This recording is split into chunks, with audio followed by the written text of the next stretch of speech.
Good morning, everybody. Happy Monday, and welcome into another week of FreightWaves Now. I'm Kaylee Nix, back with Anthony Smith, and very excited to be back with you. Kaylee, welcome back. Glad to have you back, and I'm sure everyone at home is happy to have you back as well. And thank you also so much for tuning in. Coming up on this Monday edition, we'll have our CPG segment with Mike Baudendistel talking about the FDA's food traceability rules, as well as a hot seat segment on the next hour. But first, our top story takes us to Mexico, where that country's government is proposing a new hours of service rules for truckers. Our Borderland writer, Noi Mahoney, has been following the story and joins us now. Noi, thanks so much for being here this morning. Thank you for having me. So let's talk a little bit about it. New hours of service rules coming down across the border. What's going on? Well, some lawmakers in Mexico have proposed a bill that caps the hours that drivers can spend on the road in Mexico.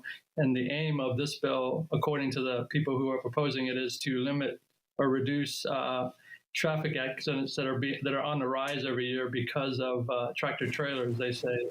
And now there is existing hours of service laws in Mexico. Remarkably, federal hours of service laws only went into effect in Mexico in 2018, which I find pretty amazing. But so now what they're trying to do is modify these laws that went into effect in 2018. And one of the main differences is that they're trying to limit routes to 14 hours or less. They want to eliminate these long, cross-country trips that truckers are taking that they say lead to fatigue and accidents.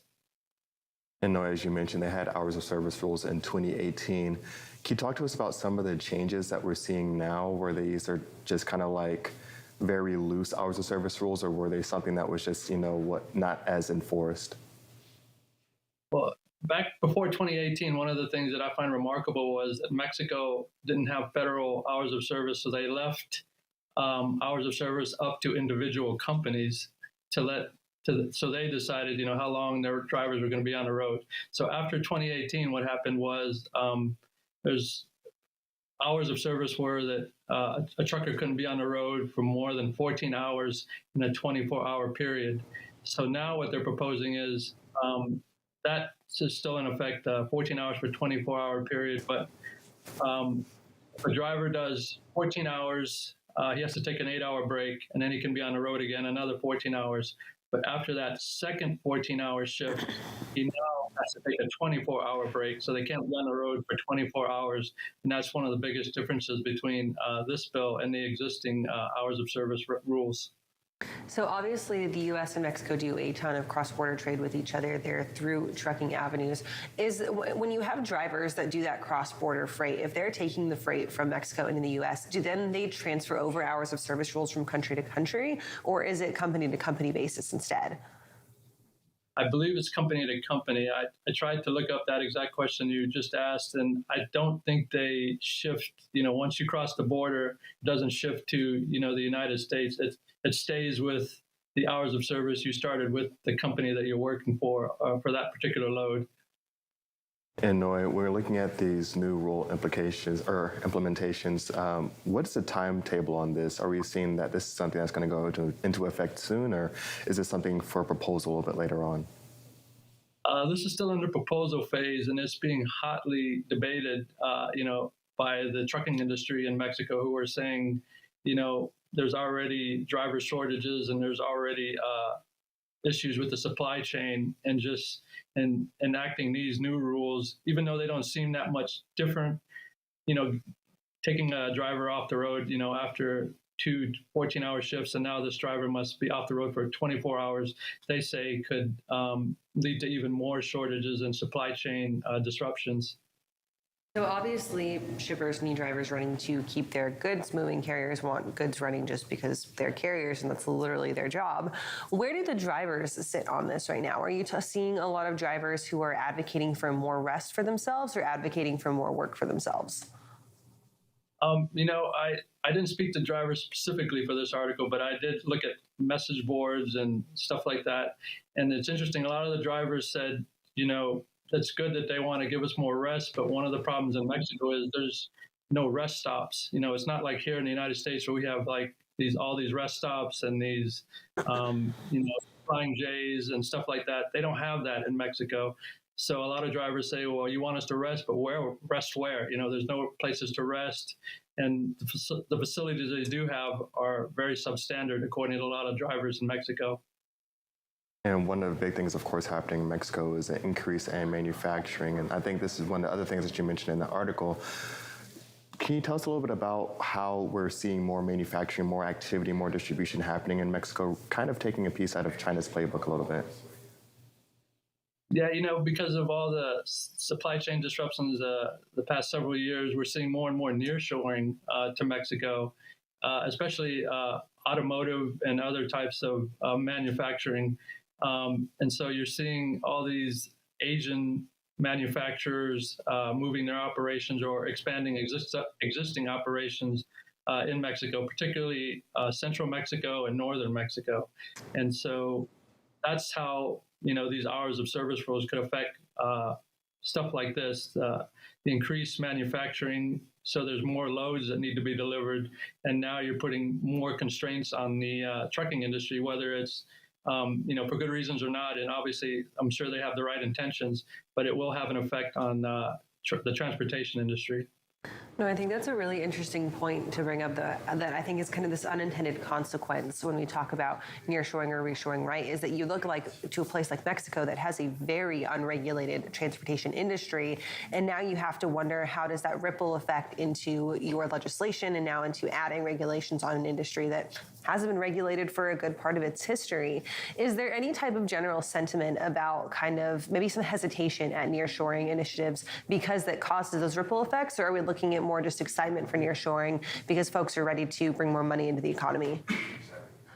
I think it's more of the latter, what you said. It's like they're excited to have these companies come in, and I know the transportation industry in Mexico, particularly an organization called Canacar, is pushing back against this hours of service regulation. And one of the things they did talk about was because of all this nearshoring, we need less regulation on the trucking industry, less constraints. So they're hoping that this bill does not proceed, in the Mexican legislature, or maybe is modified a little less to be a little less strict, is what they're hoping.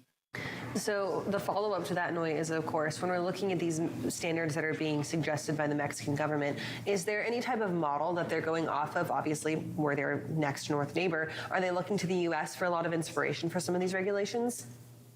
I believe so. I think that's where a lot of this is coming from.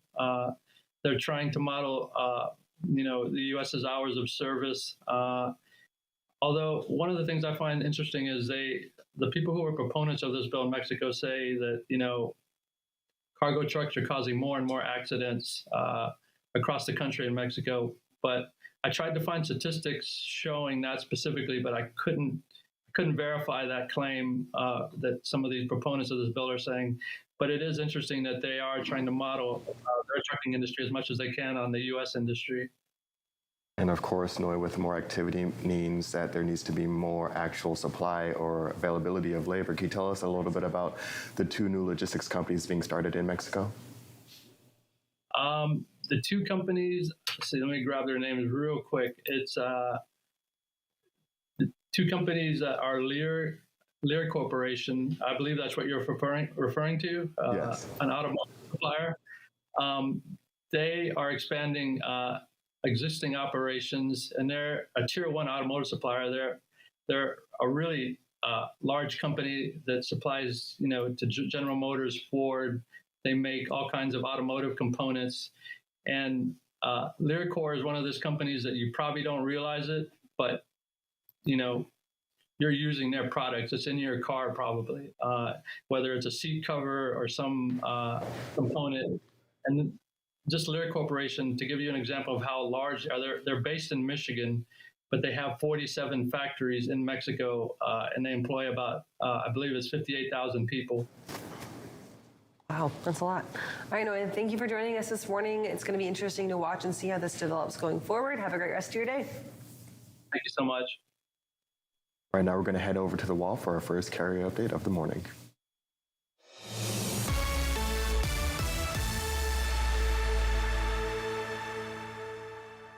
Welcome into this first carrier update of the week. I'm Tony Mulvey, joined by Donnie Gilbert. Donnie, it's Monday. Means we're going to kick it off looking at the reefer market here. We've got our volumes and rejection rates pulled up on the same chart. Yeah, so first good point that you pointed out here, these holidays, peak, the peaks are getting smaller. Not a good perspective for reefer, but overall, volumes have been pretty steady since about mid-September and kind of flirting around this 1,450, 1,400 to 1,500 mark right around through here. We saw it peak up here right before Thanksgiving. Of course, it dropped down, came back up a little bit further down, but not too bad. We're actually kind of right there in the average.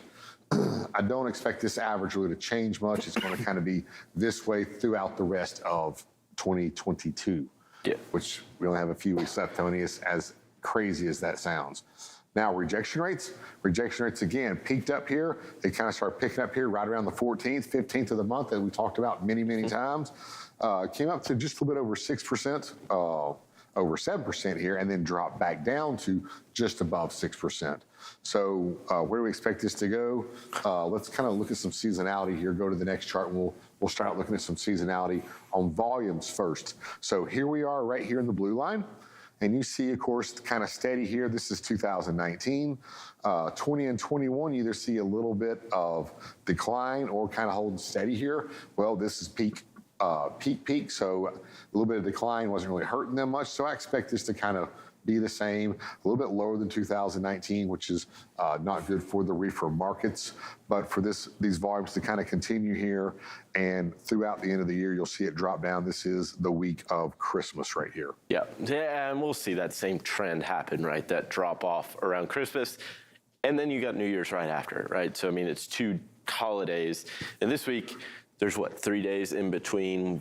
If you kind of the way the holidays are observed, right? You get the day this week or this year. 3 business days. Yes, exactly. Yes. So you still have the full week, but you have 3 business days in between, correct, which is a little different than what it typically is because of how they fell, right? So I always work those business days between New Year's and Christmas because at that time I was working in brokerage. It was a good moneymaker because a lot of trucks were off the road. Well, I expect this year to be the same because that explosion in spot rates is not going to happen. So there's going to be a lot less drivers that are going to stay out during probably Christmas and New Year's, because why do they want to miss being home with their family or kids? Now, they had the money factor in the previous years. Well, that money factor is gone. So now they're probably going to hang it up, go home. So there'll probably be a lot less capacity. When we start getting close to Christmas, it's probably going to drop down a bit further, which could push rejection rates and spot rates back up. We'll have to see. Next chart here, we'll look at the seasonality here of rejection rates.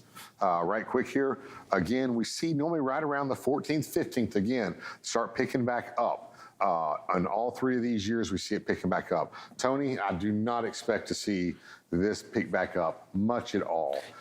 If drivers go home and tighten capacity, maybe, but if this does, it's not going to be very much, if any. Yeah, I mean, we're not going to get back up to that 20+% range that we were in, even in 2019. I mean, we might push 10%, right? Even then, it'd be a pretty substantial move. If we get to 10%, I'll call it a good increase for this year. Yeah, absolutely. Donnie, thank you so much for this update. We'll be sure to check in with you again a little later. Right now, we'll toss it over to Sydney Edwards with a look at this morning's top stories.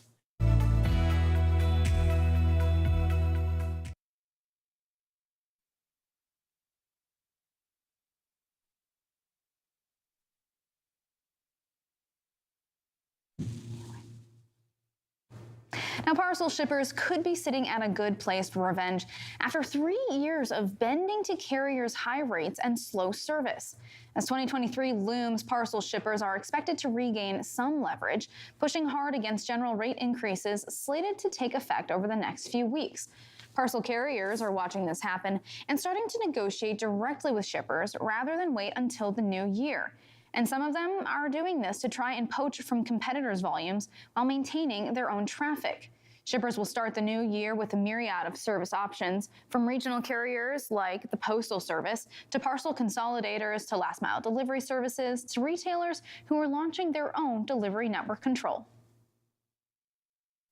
And a FedEx ground driver is facing capital murder and aggravated kidnapping charges after authorities discovered the body of a missing Texas girl. 7-year-old Athena Strand was discovered less than 10 miles from her house in Paradise, Texas last week after she had been missing for 1 day.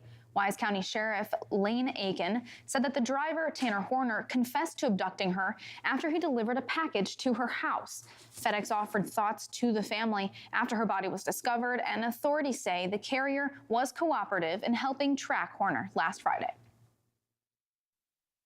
And a 3-way partnership has been developed between Convoy, JB Hunt, and Uber Freight in order to standardize appointment scheduling through the Scheduling Standards Consortium. The 3 companies all saw value in streamlining the way scheduling is done for pickups and drop-offs, but without creating a commercial product to do so. They want to work with logistics providers and warehouse management solutions to design a common application programming interface to share scheduled data. There are current contributors for the SSC participating on the group's website, and the plan is to launch documentation proof as early as Q1 of next year. Now, for more information on those headlines and even more happening, you can log on to FreightWaves.com. And if you're watching on our YouTube channel, don't forget to like and subscribe. You can get the full FreightWaves TV experience by logging on to our FreightWaves app or onto tv.freightwaves.com. We'll have more FreightWaves Now after this break.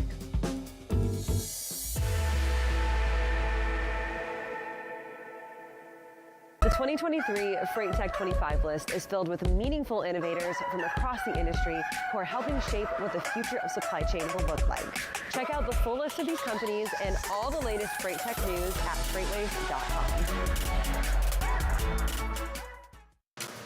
Hold on a second, Tony. See that? No scrapes, no scuffs, no damage. Thank you. Because we make sure each pallet is touched as few times as possible and that is handled with care, no matter where it's going. That's the precision you get from a nationwide LTL freight company with over 35 years of industry-leading experience, an entire team that's driven to deliver on time and damage-free. XPO, your freight, first. What are you doing up there, Bert? The RXO folks want us to demo their technology. That's smart. Yeah, not really. My beak doesn't work so well on this tablet. Well, they're paying us now, so. I know, here goes. Our customers' freight is seamlessly moved anywhere in North America using RXO's digital platform to access over 1.5 million trucks. That sounded good. I think I broke my beak. Massive capacity, cutting-edge technology. RXO.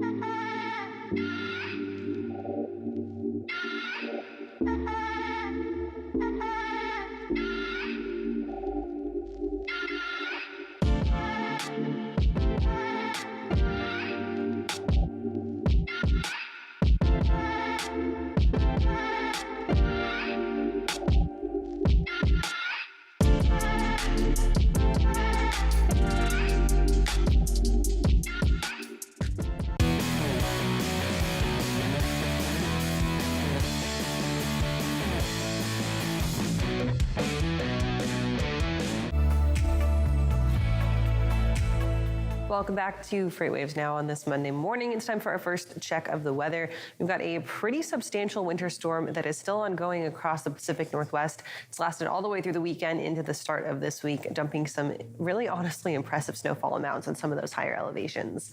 Let's check it out in Sonar Critical Events right now.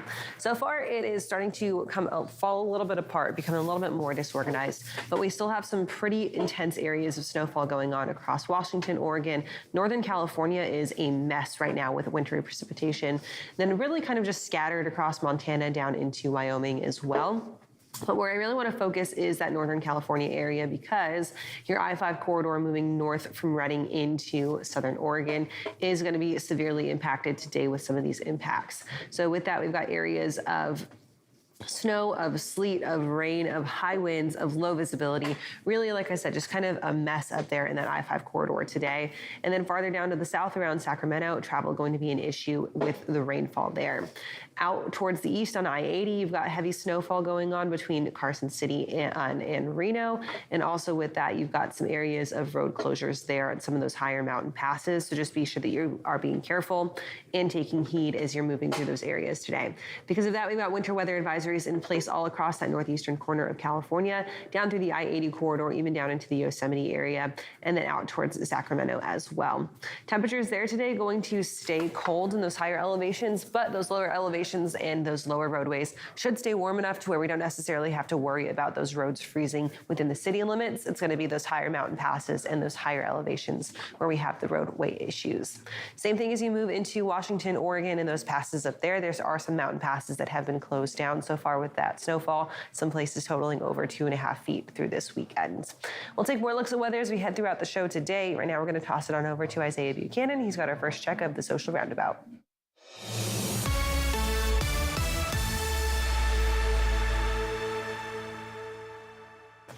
Welcome into Social Roundabout, everyone.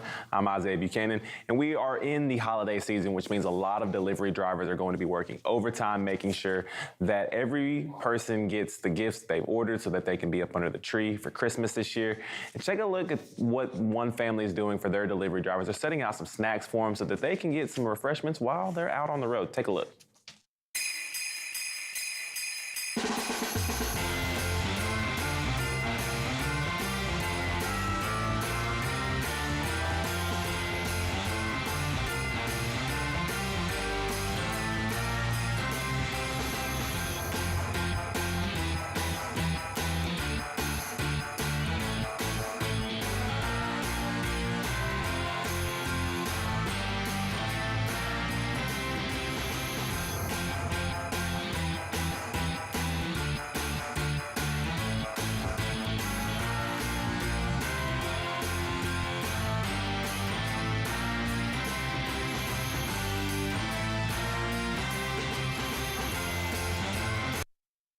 So I really like that. That's a really small way that you can just say thank you to the delivery drivers that are making sure that everybody gets the gifts so that they can be up under the tree and ready for Christmas this year.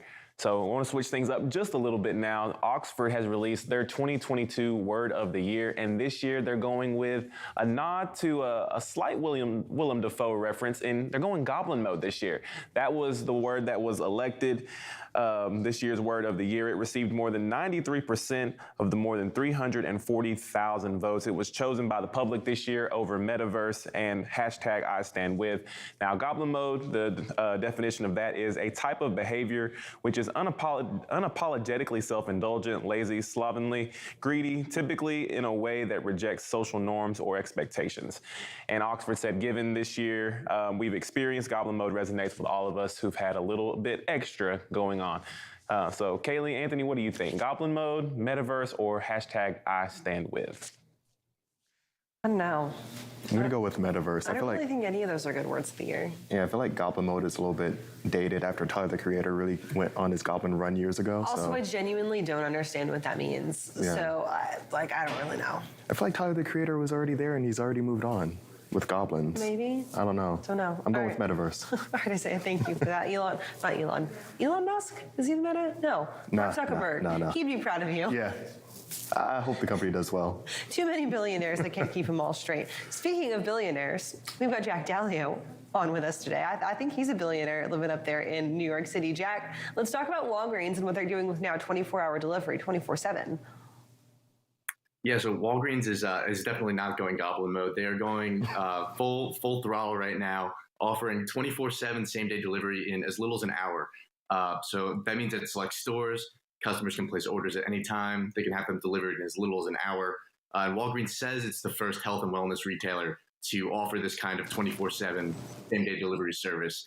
And as far as I can tell, the only other places that are offering a similar service are places like convenience stores like 7-Eleven. And Walgreens service is going to offer nearly 27,000 different items for delivery. There are a few exceptions to this service. The delivery hours and the order cutoff times can vary by store. Also, 1-hour delivery is only on orders $35 plus before taxes and after promotions. It's only guaranteed between 9 a.m. and 10 p.m. And weather conditions, holidays, and hard-to-reach delivery addresses, other constraints like that, those can also affect the 1-hour delivery time. However, it's a pretty expansive service. So I've got to say, I was out with the flu all last week. That's why I was gone, right? And the flu this year is no joke. Go get your flu shot if you haven't done that yet. But that's definitely a service that I could have used the last week, because there's nothing worse than like being sick and having to go out and like mask up and be like, I'm contaminating the world by going to get things to make me feel better, right? So is this where they're really looking at kind of cornering that market, is kind of capitalizing on this continued kind of COVID caution and people who may be sick, maybe not wanting to get out of their houses, and seeing this as an opportunity to deliver goods that sometimes, you need those essentials in the middle of the night? Yeah, I think that's definitely the idea here. And as you said, there's definitely a demand for that kind of service.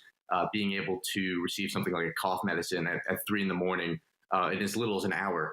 It could be a real game changer for some people, especially right now as we enter this cold winter season. Lots of illnesses abound. So definitely something that went into the calculus for Walgreens. They're now offering this service out of 400 different stores. It's running in most states. It's running in 40 states, but it's not in Alaska, Colorado, Iowa, Maine, the Dakotas, Utah, Vermont, West Virginia, or Wyoming. But every other state, any customer who's within the delivery range of a Walgreens store is eligible for the service.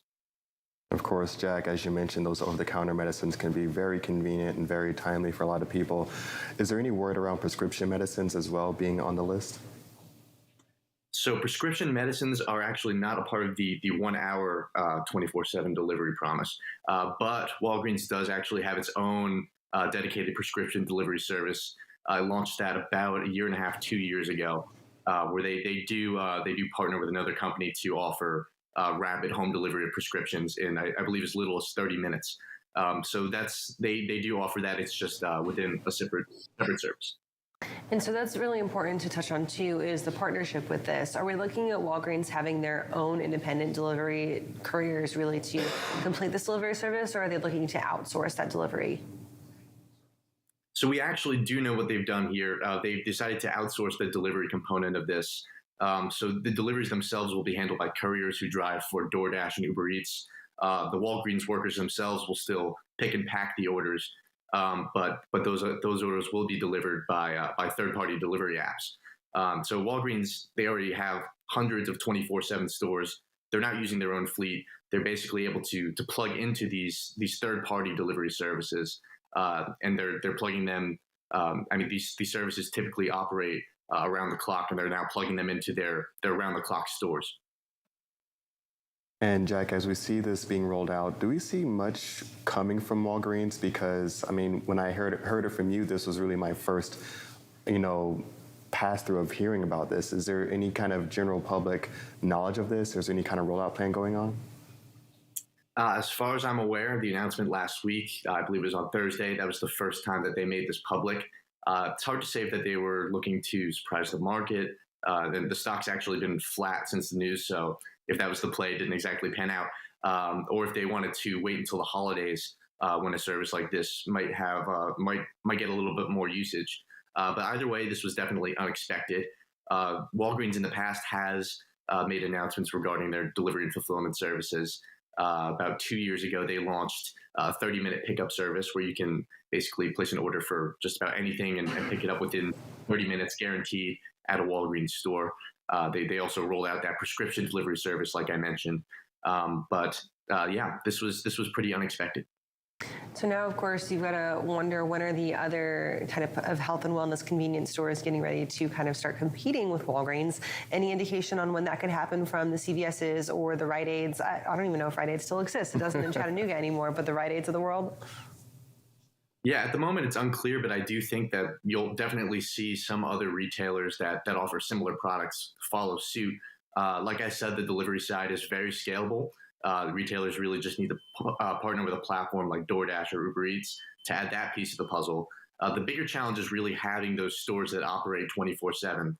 There's not too many retailers that have enough of them like Walgreens does to offer a nationwide service. In particular, the big box retailers, the Targets and the Walmarts of the world, could maybe struggle to implement something like this.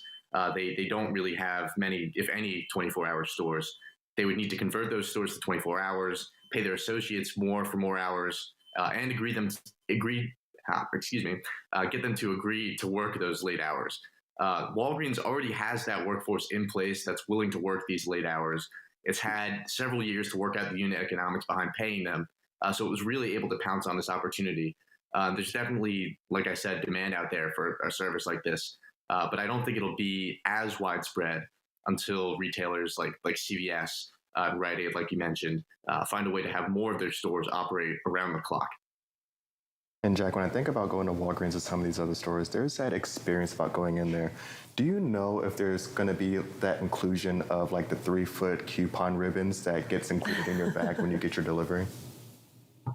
I'm not sure, but that's definitely something that they should be considering. If I was the boss, I'd be considering it for sure. You know, when you go to CVS and you get a receipt that's like as tall as you are. Exactly. It's one of those That's things. what I'm going to miss out on. But on a more serious note here, when I think of Walgreens and all these other stores, they're a convenience store in a sense, including having those health items. This seems like a convenience for convenience, which means a price on top of a price. Do you see this as being one of the headwinds of really being able to implement this? I can only imagine spending around $17 for a bag of Doritos and a Gatorade. Do you see this as potentially being a resistance point or really something that there is a market for? Yeah, no, that's always the criticism with these kind of services. You've seen a lot of other similar services doing 30-minute delivery. I'm talking about companies like GoPuff, Getter, Gorillas, and you've seen those companies really struggle to make the unit economics work and really figure out how much people exactly are willing to pay for rapid delivery especially when the order is so small, when you're ordering maybe a bag of chips or just a single over-the-counter medication. So that's definitely going to have to be the one thing that Walgreens will really need to put energy into figuring out.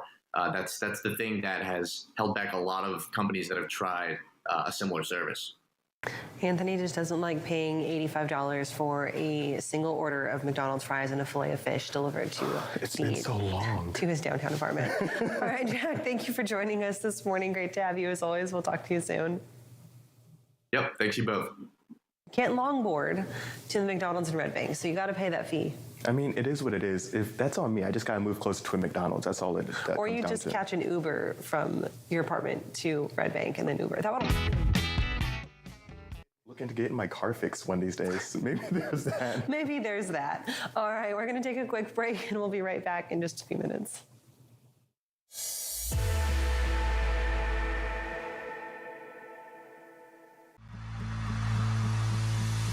When guests come to an event like F3, we know what they want is a chance to show off their products, their swag, and make new partnerships that will last until our next FreightWaves event. But the problem is there are so many industry events, it can be so hard to find the right one to invest your time and energy in.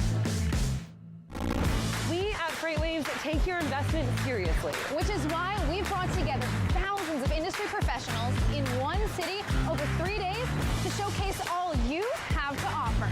Because your successful connections at an event like F3 move all of us forward. Don't believe us? Join us in June.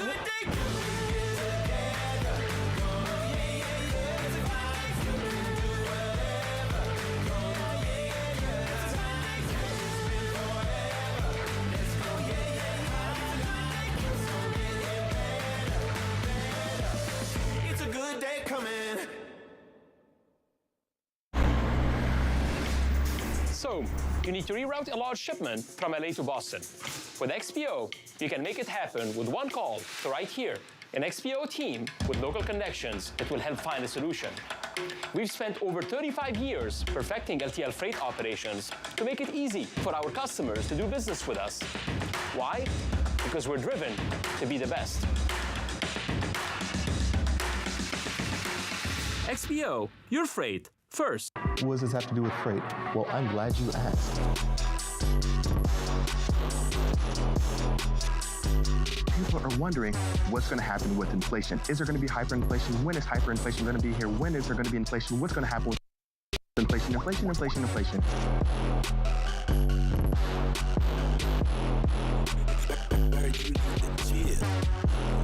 This is the sexiest topic within the economy right now.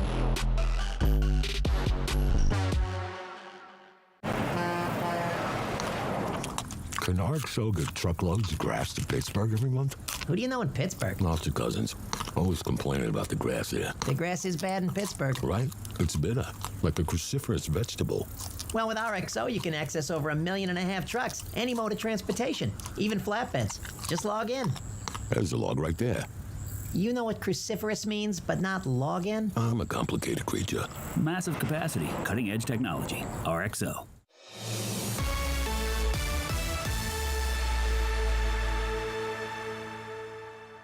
Welcome back to FreightWaves Now on this carrier update. Donnie, going to start here looking at a map, kind of looking at where the tightest reefer markets are. I don't think it's a surprise when we see it across there in the heartlands. Yeah, so this up here is starting to tightening up here, but the rates aren't just quite there yet. So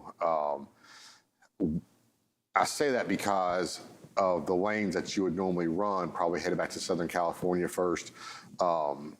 With the high fuel prices, we've got some snowstorms coming in this area. This is probably a good area to avoid unless you are a niche driver that drives in those areas all the time. But yes, right through here. This is the main area where we're going to have some decent volumes.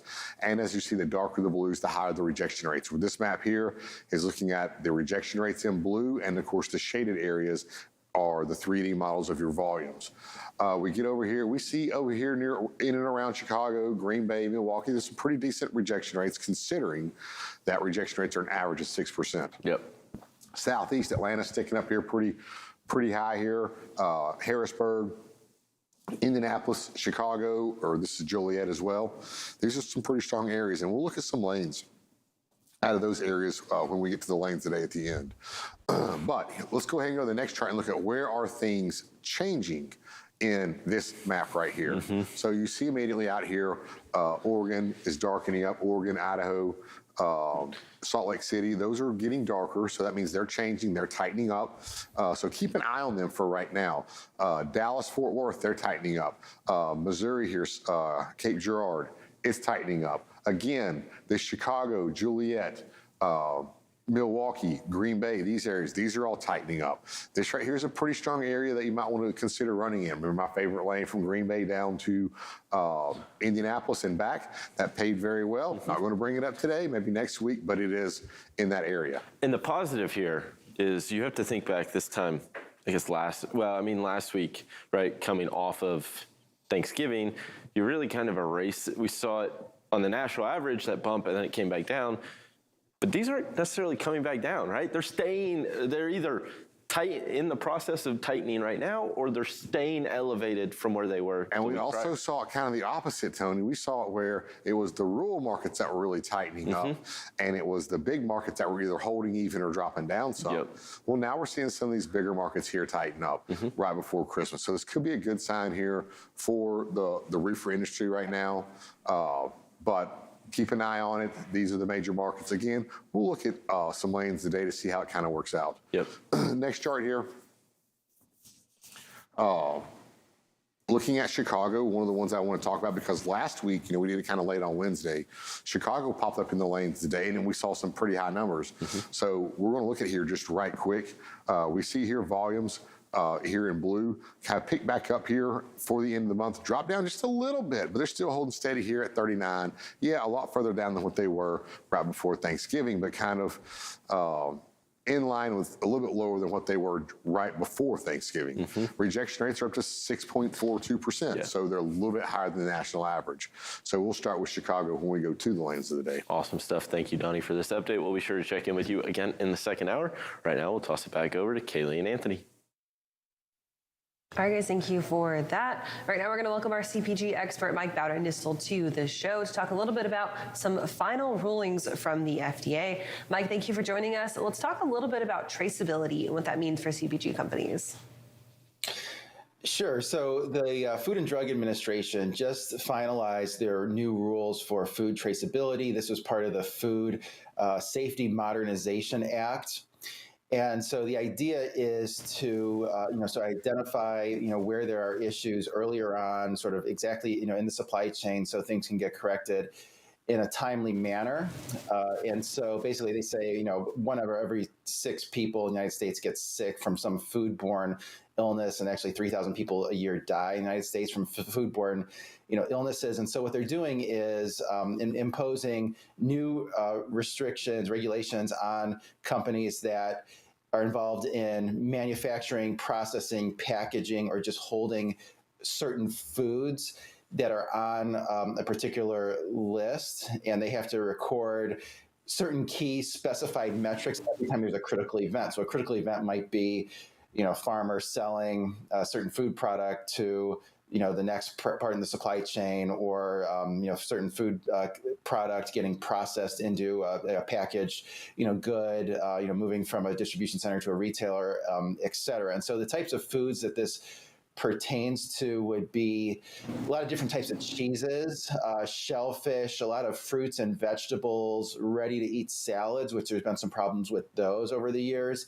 and nut butters, like peanut butter, which is actually one I think most people would support. In the last year, you've had recalls from Hormel's brand, which is Skippy, and then J.M. Smucker's brand, which is Jif. I was actually one of the lucky people to get the salmonella poisoning from Jif. Probably felt as bad for 24 hours as you felt last week, Kaylee. So it's certainly the intentions here are good to eliminate some of these things, or at least find them exactly sort of where they're taking place in the process in the supply chain. And it does seem like, I don't know if it's just me following CPG industry for the stock out, but it does seem like there's been a lot of incidents of recalls over the last year. I mean, in addition to those 2 peanut butter recalls, there's been the situation with the Lucky Charms, which may or may not have actually been causing people, sickness. Of course, there was the baby formula,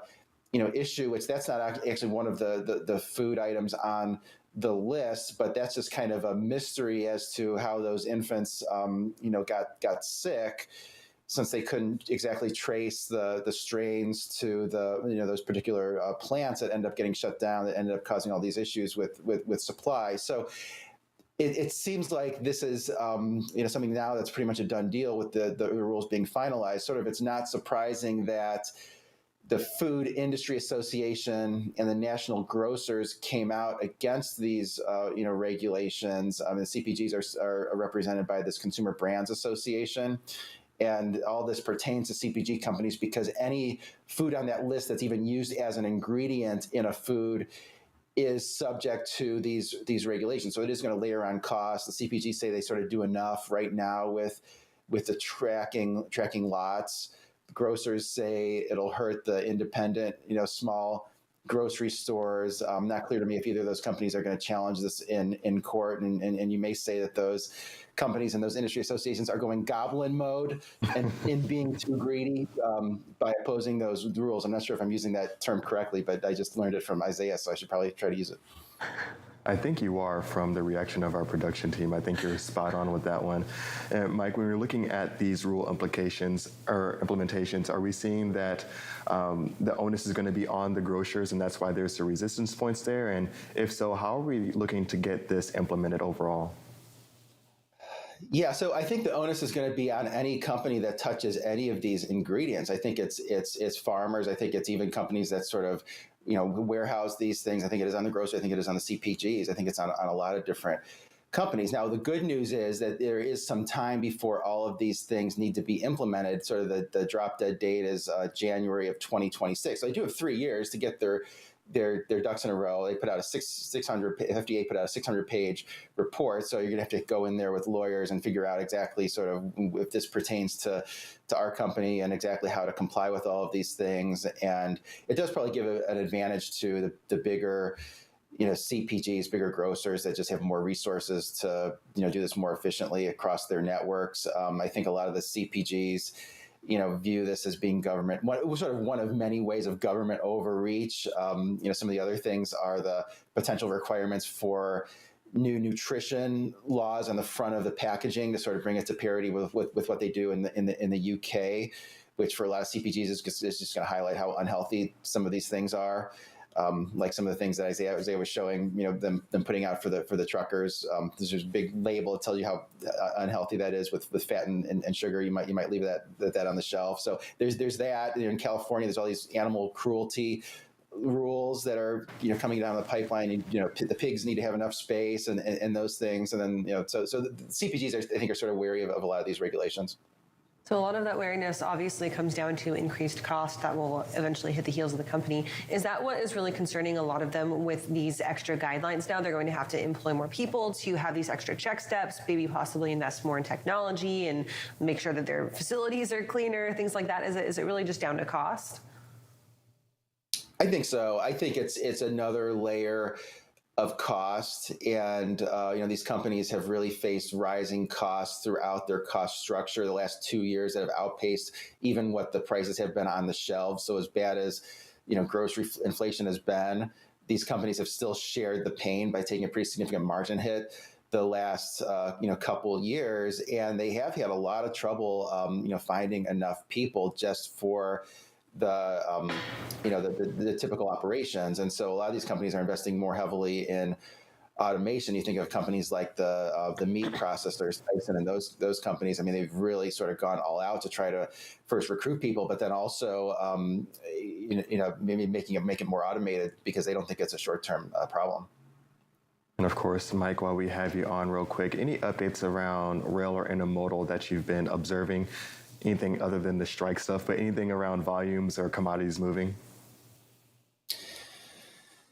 Yeah, so the carload business has been about flat year over year for the whole year, and then really sort of mixed based on some commodities they're moving in higher quantities because of the high sort of commodity costs like coal, grain, certain chemicals, certain petroleum-based chemicals. Some of those are actually doing pretty well. So it's kind of doing a little bit better maybe than the overall economy. I think on intermodal, those volumes are down about 5% year over year, both for international and domestic here recently, and that's a function of lower consumer spending, at least on the volume side of it, higher inventory levels, competitive truckload market, some, service issues in certain places, but, relief, we're not going to have a strike. And I think, we've talked some on the FreightWaves.com about the potential of a wildcat strike. I don't see that happening. I think that would be a big mistake. And I don't think we're going to see it.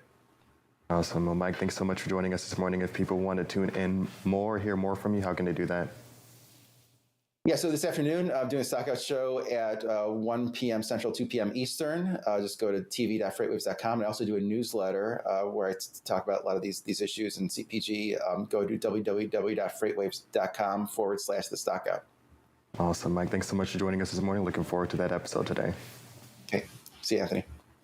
See you, Mike. And right now, we're going to go over to the wall because we have Kaylee next with another weather update. Anthony, thank you for that. We talked about the winter storm across the upper parts of the West going on right now, but closer to home here in Freight Alley, we've got a pretty robust area of rainfall set up for really just a gross week for us here in Tennessee and across the entirety of the Southeast. Let's check it out in Sonar Critical Events right now. Still have that radar on and up, and we've got some pretty heavy and very steady rainfall going on across here, southeastern Tennessee, northern Alabama, and down into central parts of Georgia as well. So this does include the Birmingham Metro, the Atlanta Metro, and all of those connecting interstates within that. Memphis also seeing some heavy rainfall today. So far, the radar picking up on some possibly mixed precipitation going on around Nashville and that I-40 corridor. Anything that is that mixed precipitation, so the freezing rain, the sleet, isn't necessarily hitting the ground at this point. Ground temperatures still between about 49 and 55 degrees, depending on where you're at. So we are way too warm to actually see any impacts from that possibly following winter precipitation. For us here in Freight Alley, looking at just continued on and off showers throughout the day today, and then we'll see the real rain start to build in as we move towards the middle of the week, Tuesday, Wednesday, Thursday being our heaviest rainfall days across the Southeast. This will possibly lead to some flooding impacts across the Southeast for us here, specifically along that I-59 corridor between Birmingham and us here in Chattanooga. I-75 down into Atlanta, and then moving east to west I-20 into Augusta. Also looking at having some possible flood issues tomorrow into Wednesday.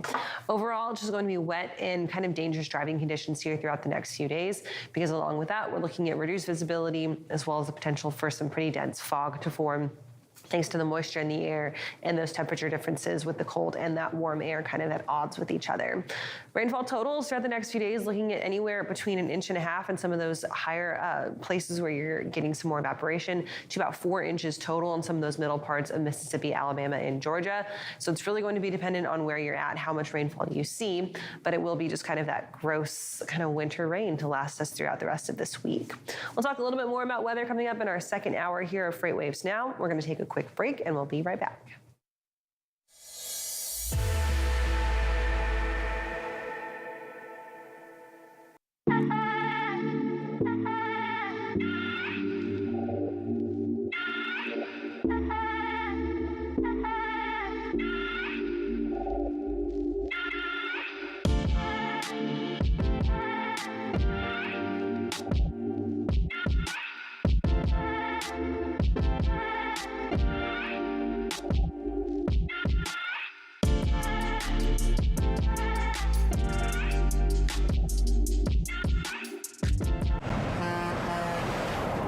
What are you doing up there, Bert? The RXO folks want us to demo their technology. That's smart. Yeah, not really. My beak doesn't work so well on this tablet. Well, they're paying us now, so. I know, here goes. Our customers' freight is seamlessly moved anywhere in North America using RXO's digital platform to access over 1.5 million trucks. That sounded good. I think I broke my beak. Massive capacity, cutting edge technology. RXO.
This is an LTL freight cross-dock facility, and we have locations like this all across North America. East Coast, West Coast, even our neighbors to the north and south.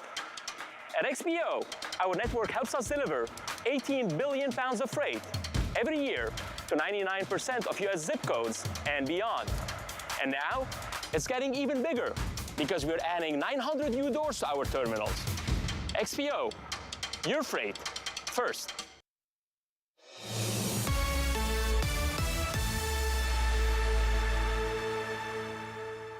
Welcome back to FreightWaves Now, everyone. I'm Isaiah Buchanan, and this is a segment we like to call Social Roundabout, where we take a look at what's trending on social media. We are in holiday season, which means a lot of delivery drivers are going to be working extremely hard over the next few weeks to make sure that everyone gets their presents delivered to their homes and can get them wrapped and put up under the tree. You know, Santa, he needs a little bit of help himself. But take a look at what this one family is doing for the delivery drivers that are delivering packages to their house.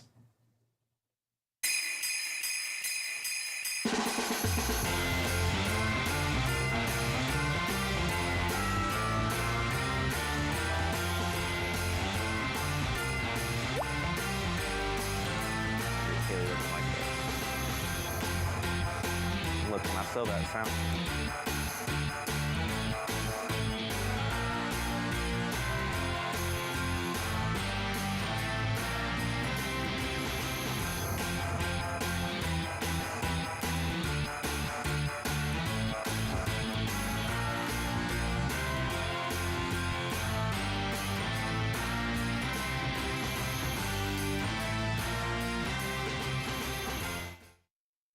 I love that video. I think it's really cool what that family's doing for the delivery drivers, just showing a little bit of their thanks for the hard work that they're having to put in during this holiday season to make sure that gifts are being delivered to everybody's houses and making sure that they can be ready for Christmas.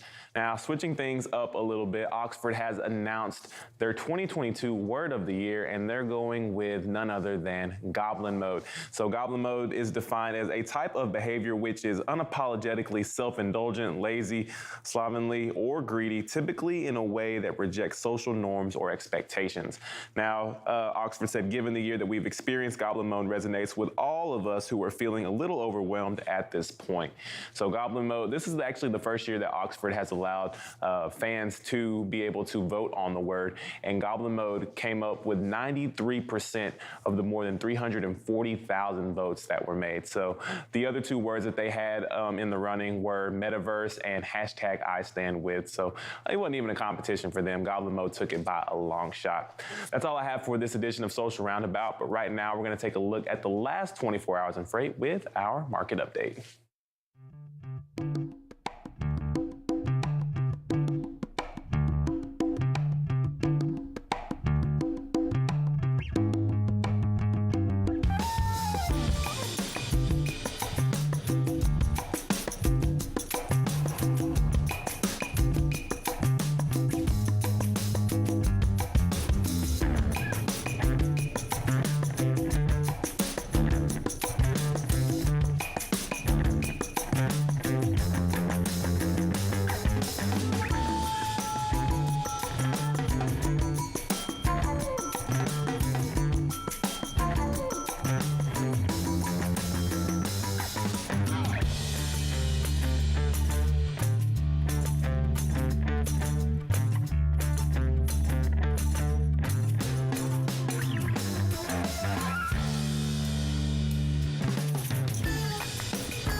Like F3, we know what they want is a chance to show off their products, their swag, and make new partnerships that will last until our next FreightWaves event.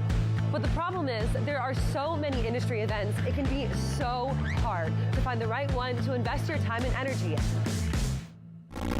We at FreightWaves take your investment seriously. Which is why we've brought together thousands of industry professionals in one city over 3 days to showcase all you have to offer. Because your successful connections at an event like F3 move all of us forward. Don't believe us? Join us in June.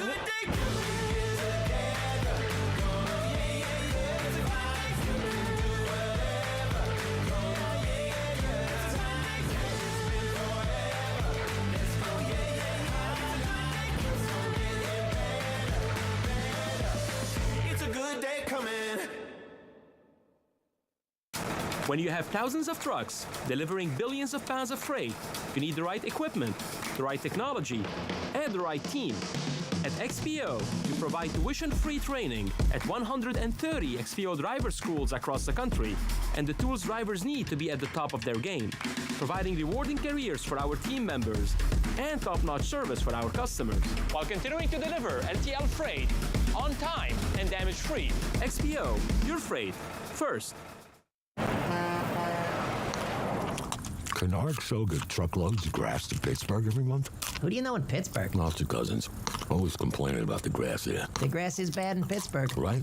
It's bitter, like a cruciferous vegetable. Well, with RXO, you can access over 1.5 million trucks, any mode of transportation, even flatbeds. Just log in. There's a log right there. You know what cruciferous means, but not log in? I'm a complicated creature. Massive capacity, cutting edge technology. RXO.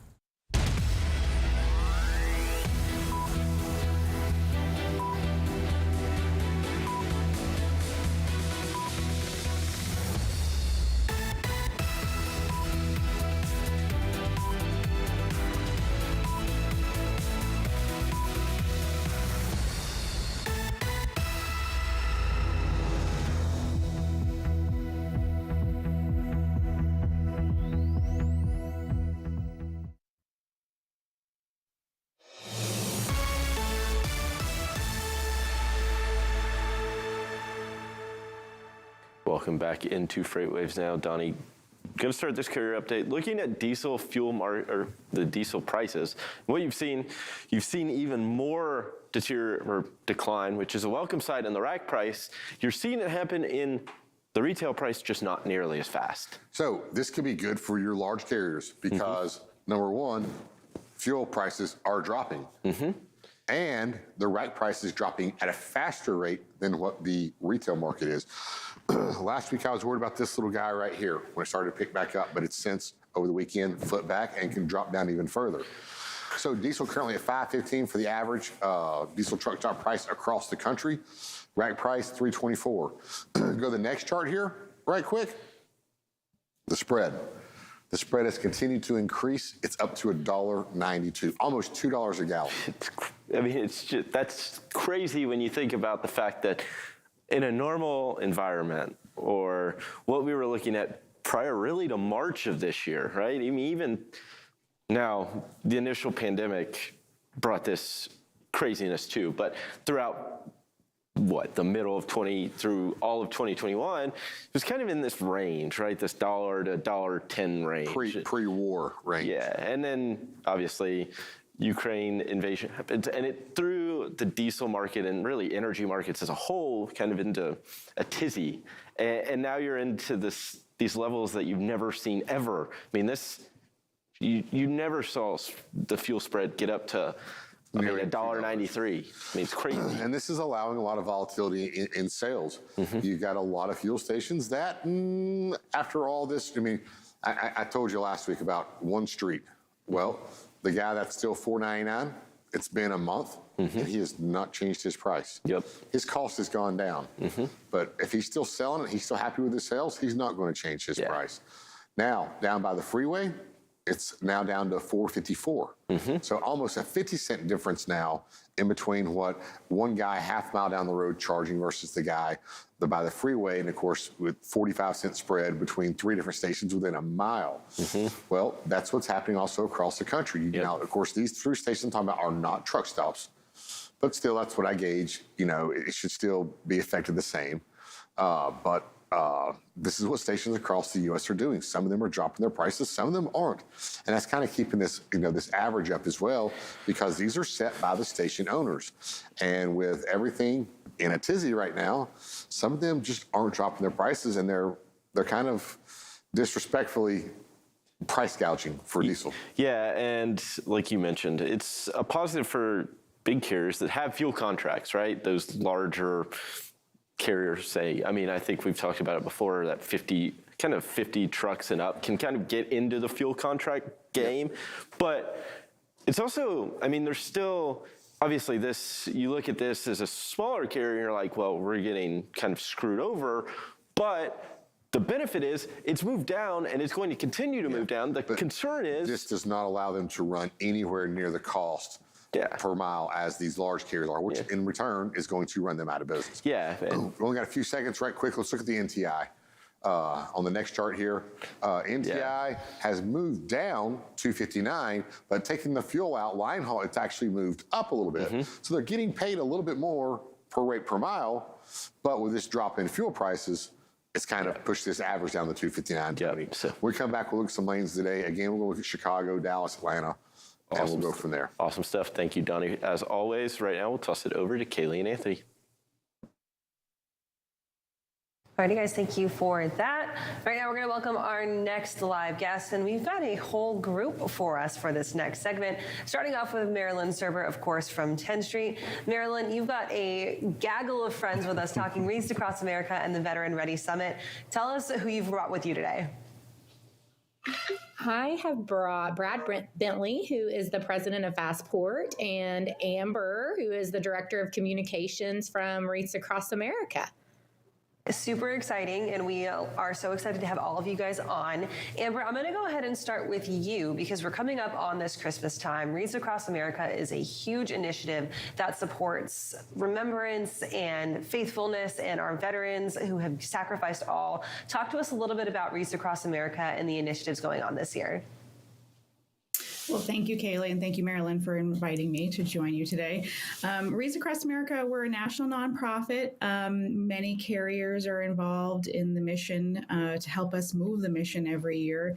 This year, we'll have over 600 loads of wreaths leaving Maine to go to one of our more than 3,600 participating locations all over the country. That includes Puerto Rico and Guam and Hawaii and Alaska. And we couldn't do it without the trucking industry and transportation as a whole in this country in general, because they donate so much, both their time and their resources to help us move the mission. But our mission is very simple. Remember the fallen, honor those that serve and their families, and teach the next generation the value of freedom. We're a year-round mission that culminates every year on National Wreaths Across America Day, and this year that is on Saturday, December 17th. I'll be down in the Arlington area and joining Marilyn and Brad for the Veterans Ready Summit, and they're actually stepped up, Fastport and 10th Street have stepped up to sponsor our annual appreciation dinner that takes place in Arlington the night before Wreaths Across America Day.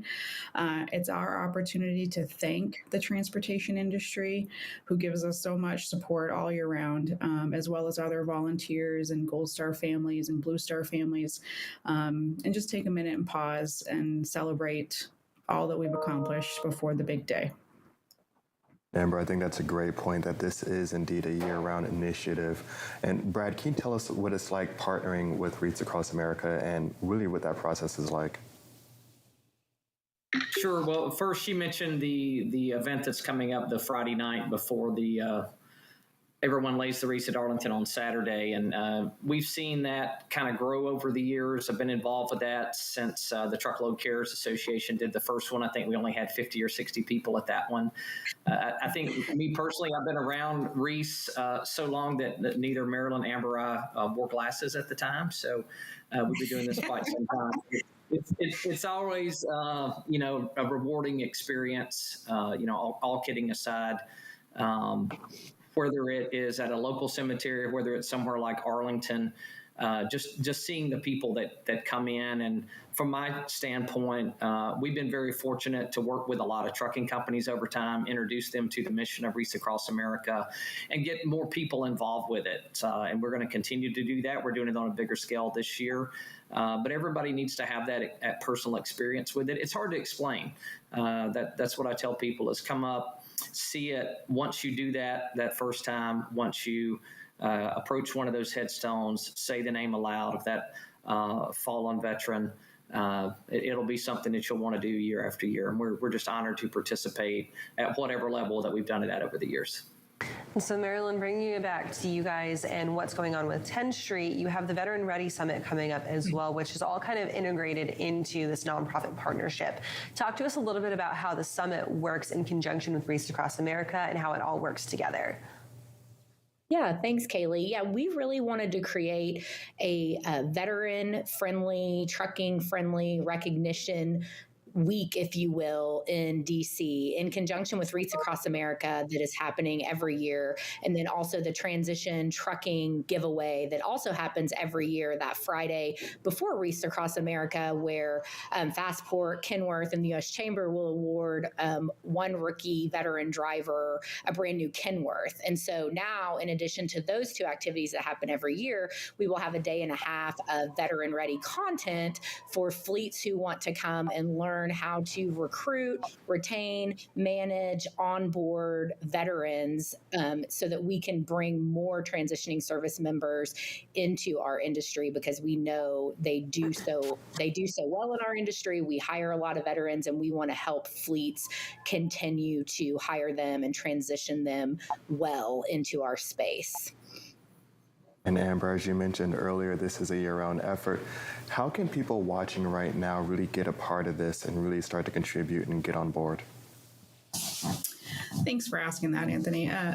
Honestly, there's a Wreaths Across America event happening pretty much in every community in this country on National Wreaths Across America Day. And as Brad said, it's a hard thing to explain until you've participated, because it really is an experience. So I encourage you to visit our website and to look up, you can look up a participating location near you and come out and help place some wreaths, talk to the people that are involved, and hopefully walk away with an experience that makes you want to come back or bring it to your community. And that's how this program continues to grow, is somebody goes and participates and says, you know, there are veterans buried in my local community. I'd like to see them honored. And they bring it back there.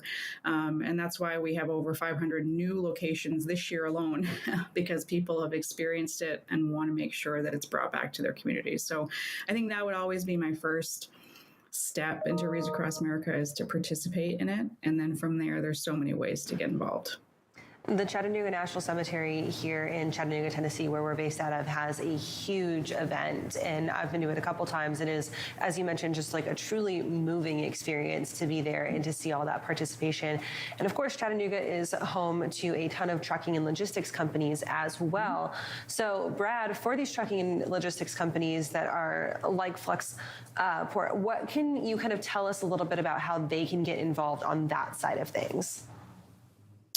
Well, again, I think just the introduction alone, Chattanooga is a great example. I think back several years ago, I think it was Eric Fuller who came up with U.S. Express to our transition trucking event, or ESGR signing there in Washington, D.C., participated in a wreath laying, and the next thing you know, there's a lot happening in the Chattanooga community, with Wreaths Across America, with ESGR, et cetera. So to me, though, the fleets that want to do things to give back to their community, it's a way to involve their drivers in a lot of cases, recognize veterans that might already be in their workforce, get families involved in this.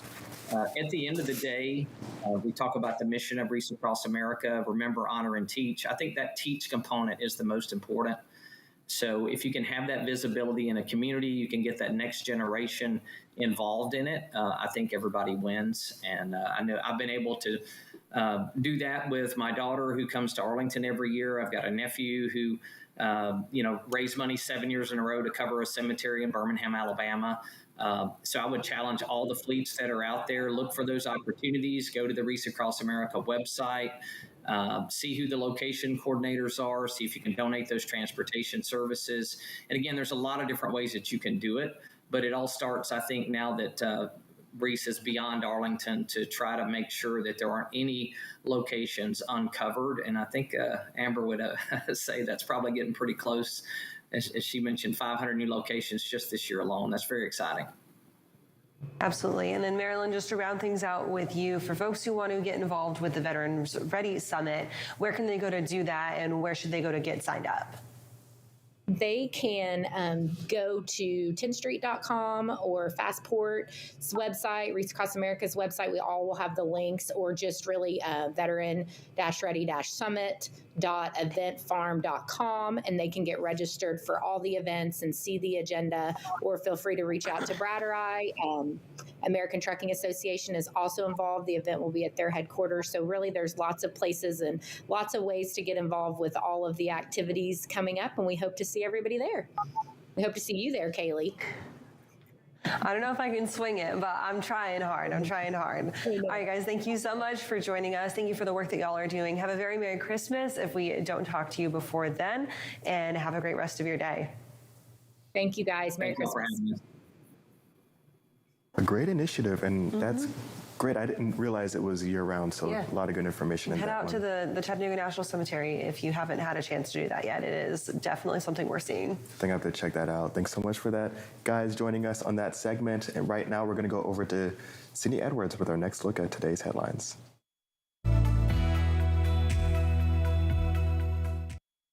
With a full report of our headlines for the day, I'm Sydney Edwards. Now, a FedEx ground driver is facing capital murder and aggravated kidnapping charges after authorities discovered the body of a missing Texas girl, 7-year-old Athena Strand, who was discovered less than 10 miles from her house in Paradise, Texas last week. Wise County Sheriff Lane Aiken said that the driver, Tanner Horner, confessed to abducting her after he delivered a package to her house. FedEx offered thoughts to the family after her body was discovered, and authorities say the carrier was cooperative in helping track Horner last Friday. A three-way partnership has been developed between Convoy, JB Hunt, and Uber Freight in order to standardize appointment scheduling through the Scheduling Standards Consortium. The three companies all saw value in streamlining the way scheduling is done for pickups and drop-offs, but without creating a commercial product to do so. They want to work with logistics providers and warehouse management solutions to design a common application programming interface to share scheduled data. There are current contributors for the SSC participating on the group's website, and the plan is to launch documentation proof as early as Q1 of next year. JB Hunt also announced it is giving back to classrooms around the country through its annual Adopt a Class initiative. The program has granted $55,000 to different classrooms, with each class getting a $1,000 donation to go towards school supplies and classroom essentials. The classes are nominated by JB Hunt drivers, and those drivers often nominate their children or grandchildren's classes. Winning classrooms receive the news with a visit from the nominating driver and the delivery of other gifts for support. And XPO has pulled back on its planned divestiture of its European transportation unit, citing the deterioration in capital markets. The plan was initially to break up the transportation and logistics conglomerate it had created through acquisitions over the last decade and establish separate entities. The company has already spun off its brokerage unit into RXO, its contract logistics into GXO, and sold off its intermodal unit here in the United States. Company reps said that the decision came down to weakened capital markets in Europe, but that it did not want to provide any other updates on the status of the plan. And Navistar has recalled over 31,000 trucks and buses across its lineup due to improper heating on some flange nuts that could cause the fasteners to break. This could lead to unstable steering and increase the risk of a crash. The truck maker said it was not aware of any issues in the field or injuries from this condition so far. The non-conforming nuts were used between January and August of this year. Navistar has filed 2 recalls and will replace all suspected nuts on the vehicles. Now, for those headlines and even more, you can log on to FreightWaves.com. And if you're watching our YouTube channel, give us a like and subscribe to stay updated. You can get the full FreightWaves TV experience by heading on over to tv.freightwaves.com. I'll hand this now to Kaylee Nix with a check of our weather. Thanks, Sydney, for that. For our next check of the weather, talking about these kind of 2 conflicting storm systems going on across the United States right now. We've got that winter storm up in the northwest and this heavy rain coming across the southeast. And eventually, the energy from those 2 systems going to potentially merge, looking at bringing some pretty intense conditions across the middle parts of the country for the middle of this week. Let's check it out in Sonar Critical Events right now. We've got the radar and the satellite presentation up right now. We can see across the west, we've got some heavy snowfall lingering in some of those high clouds. It's really cold up there with that cold air diving to the south. Then farther down here across the central southern plains and into the southeast, we've got that warmer, moist air coming in. And it's really streaming all the way across Mexico in through Texas and then up across from the Pacific Ocean.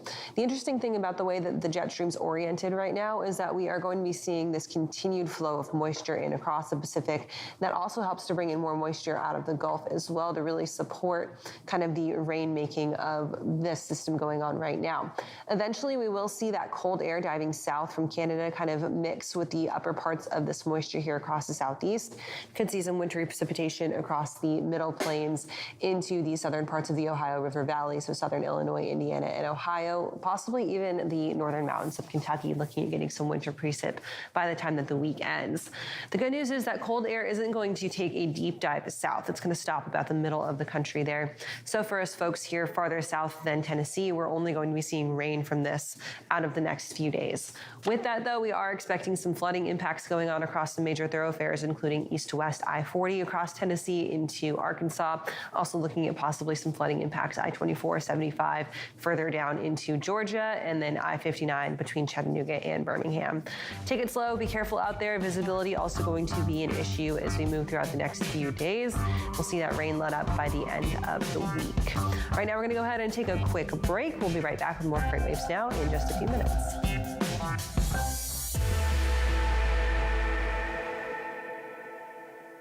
The 2023 Freight Tech 25 list is filled with meaningful innovators from across the industry who are helping shape what the future of supply chain will look like. Check out the full list of these companies and all the latest Freight Tech news at FreightWaves.com.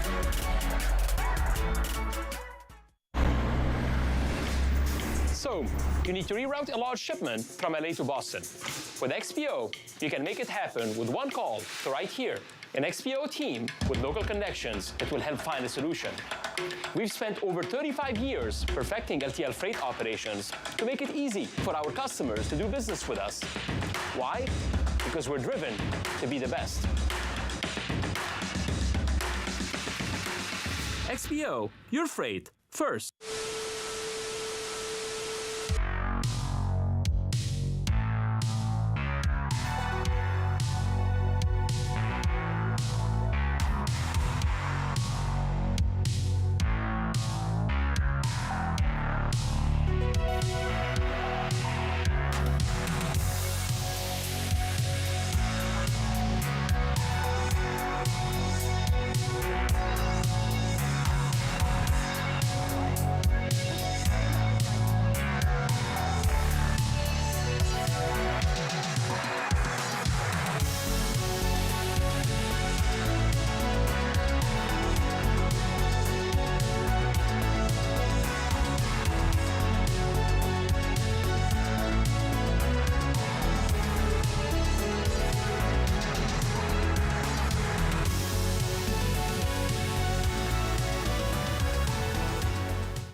Doing up there, Bert?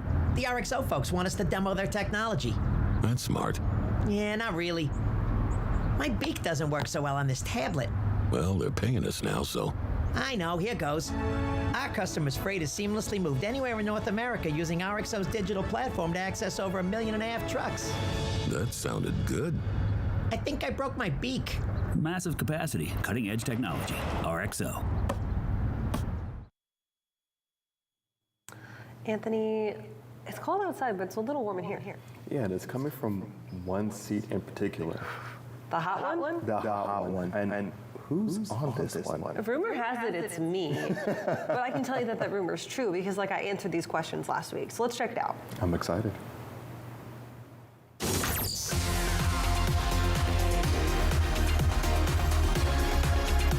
Welcome into the hot seat once again. I'm Bill Priestley. This is where we take an unsuspecting individual, give them 10 questions they have to answer, bring those answers straight to you here in this format. And joining us today, senior freightcaster and senior meteorologist Kaylee. Nick's joining us. How you doing, Kaylee? Super great. Glad to be on the hot seat. All right, you ready for 10 questions? Let's do it. I need 10 answers. Number one, normally a question about what you think your company is trying to solve, well, probably trying to solve. Rather, let me ask you this. What is the number one problem in freight right now that you think needs to be addressed and solved as quickly as possible? Ooh, that's a really good question. I think the number one problem in freight is probably the ridiculousness of how the market swings back and forth due to folks' overcorrection. COVID, of course, threw us off pretty big time, but I definitely think that we need to have a focus on less overreaction and maybe some more proactive activity. Nice. All right. Number 2, who is the guest you most want to have on FreightWaves Now or Gray Quarter Gals that you have not had already? So myself and Gray Sharkey literally talk about this all the time. Our number 1 Gray Quarter Gals guest, it's Carol Tomei from UPS. That is one of our bucket list guests. So Carol, every time we say this, if you're watching, come on the show. All right. Excellent. Nice solicitation there as well. Number 3. What's actually going through your head when you step out on the stage at F3 and see all the movers and shakers in the freight industry? Not a single thing. Nothing. Totally mind blank. Because here's the thing, you walk out on the stage, the lights are so bright that you can really only see the people in the first few rows or so. And oftentimes those seats aren't necessarily occupied. But basically the secret sauce on this is that you walk out, you kind of just blur your eyes so that way you can't see anything at all. And then there's nothing going on. Whatever comes out of my mouth comes out of my mouth, and chances are no one will remember it in 5 minutes anyways. So you don't subscribe to the looking at everybody as if they're naked? Absolutely not. I just don't look at anybody at all. All right. Number 4, what is the next great achievement of women in freight? Oh, this is a really good question.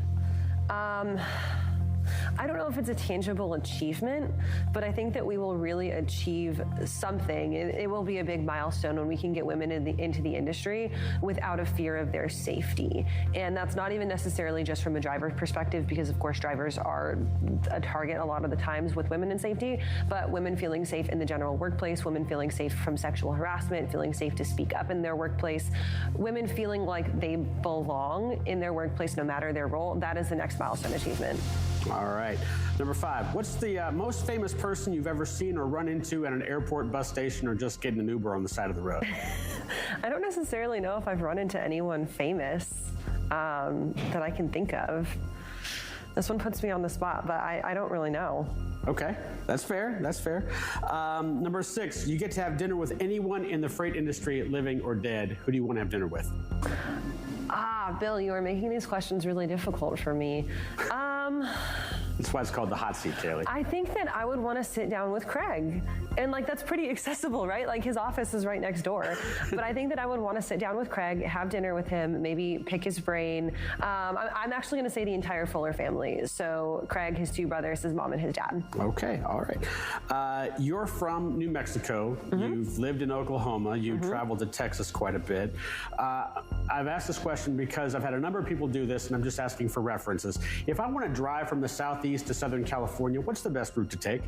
Okay, so if we're starting in Chattanooga, you go Chattanooga, you take, was it 24 to 59 through Birmingham, 59 to 20, you're on 20 all the way through Dallas. You catch Dallas and then you go up around, you hit 40, go through Amarillo, and then 40 goes through Albuquerque, and then all the way through Arizona. Eventually you end up in LA.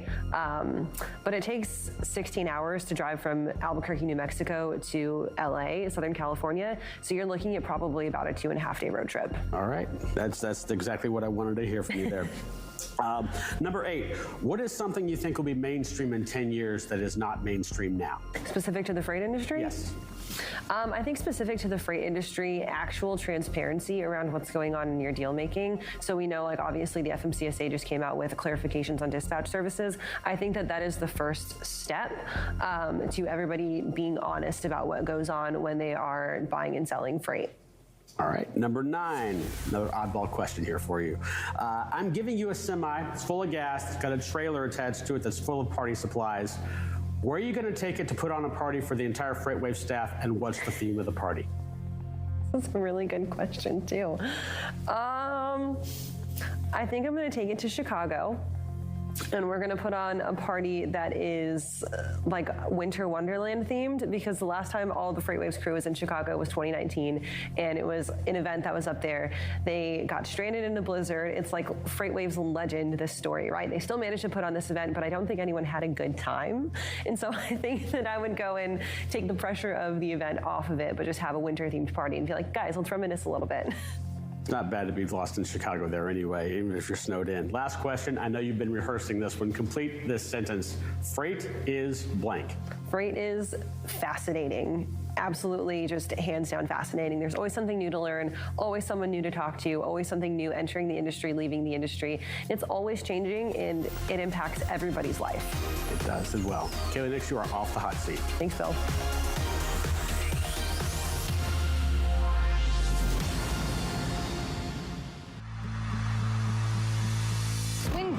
to an event like F3, we know what they want is a chance to show off their products, their swag, and make new partnerships that will last until our next FreightWaves event. But the problem is there are so many industry events, it can be so hard to find the right one to invest your time and energy in.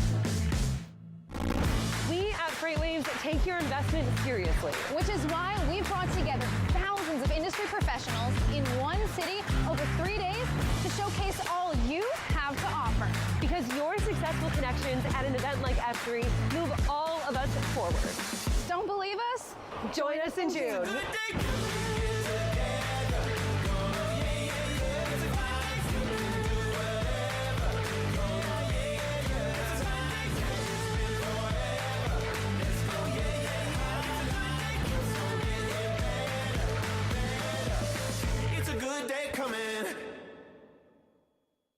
This is an LTL freight cross-dock facility, and we have locations like this all across North America.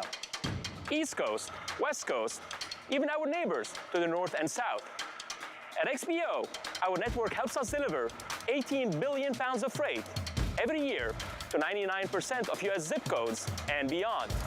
And now, it's getting even bigger because we're adding 900 new doors to our terminals. XPO, your freight first.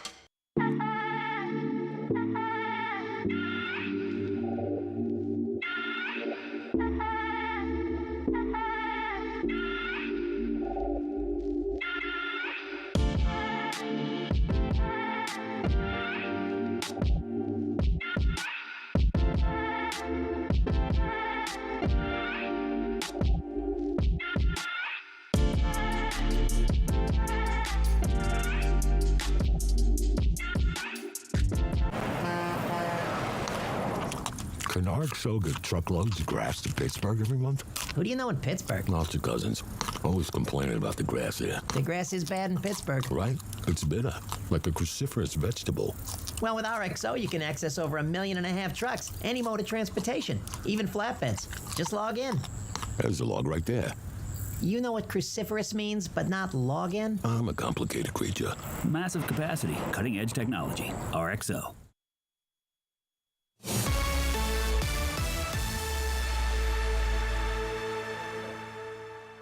Welcome into our final carrier update of the morning.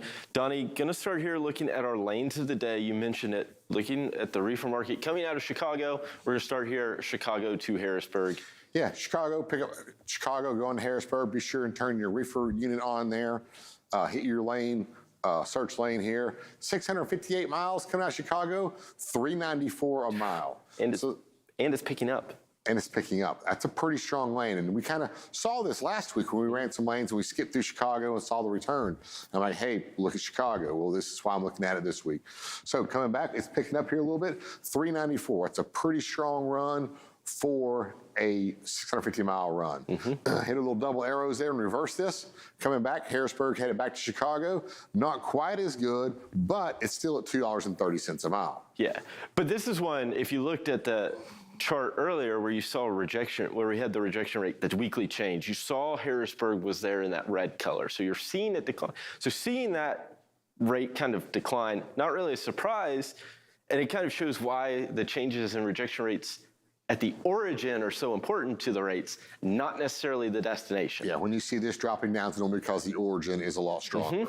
But still, you look at, over $4 a mile, you add this in, the total round trip for 1,300 miles is still a very strong rate on this lane. So me, if I was a carrier, I'd be trying to get my trucks into the Chicago market and running them back and forth. This is not too hard of a lane to run. Now, next lane here, we're going to go Chicago, and we're going to head over to Dallas. Again, this has been dropping for quite some time, but still it's at $2.93 a mile. So almost $3 a mile, and it's almost a 1,000-mile run, though.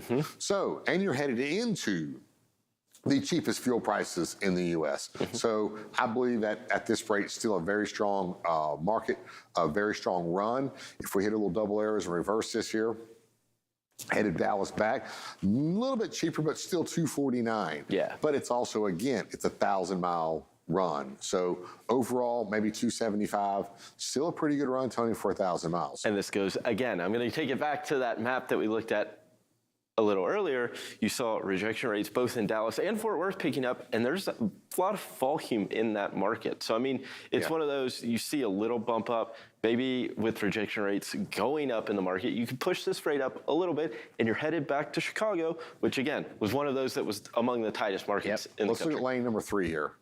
We got Chicago going to Atlanta. This has picked up and has still come down a little bit over the past few weeks here. Picked up there in September. 365, again, another 700-mile run. Hit the reverse button here, headed Atlanta back to Chicago. We hit a little double arrows and go Atlanta back. We're at $2, but still, you're still looking at $250 range. So looking at these 3 big markets, I'd probably be trying to run some type of triangle run in between, finding this freight, and staying in between Chicago, Dallas, Atlanta. It looks like you can find some rates that still kind of average over that $250 a mile. It's one of those, if you can get contract freight into Chicago and then spot freight out, you're going to be doing quite all right. Awesome stuff as always, Donnie. Thank you so much for the updates this morning. We'll check in with you again tomorrow. Right now, we'll toss it over to Isaiah Buchanan.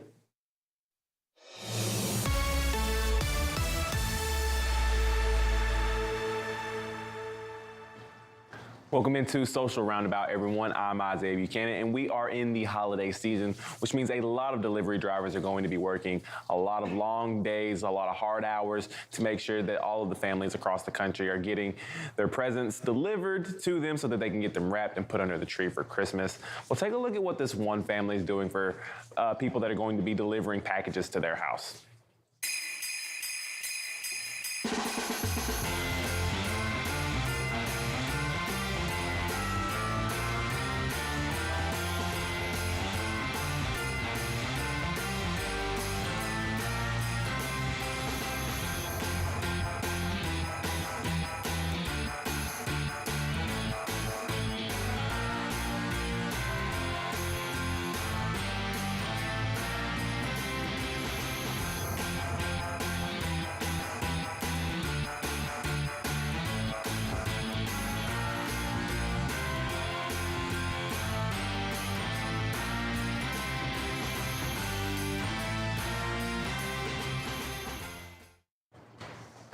I really love that idea. It's a really easy and simple way to just show a little bit of appreciation to those who are going to be working a lot of hard and long days over the next coming weeks.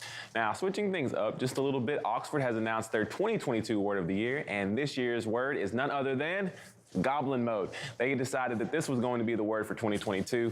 They let their fans vote on it, and there were 340,000 votes, and goblin mode got 93%.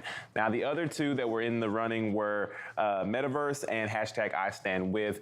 But goblin mode, the definition of goblin mode is a type of behavior which is unapologetically self-indulgent, lazy, slovenly, or greedy, typically in a way that rejects social norms or expectations. Oxford also said that given this year we've experienced, goblin mode resonates with all of us who are feeling a little overwhelmed at this point. That's all I have for this edition of the Social Roundabout, but right now I'm going to toss things over to Bill Priestley for our roundtable.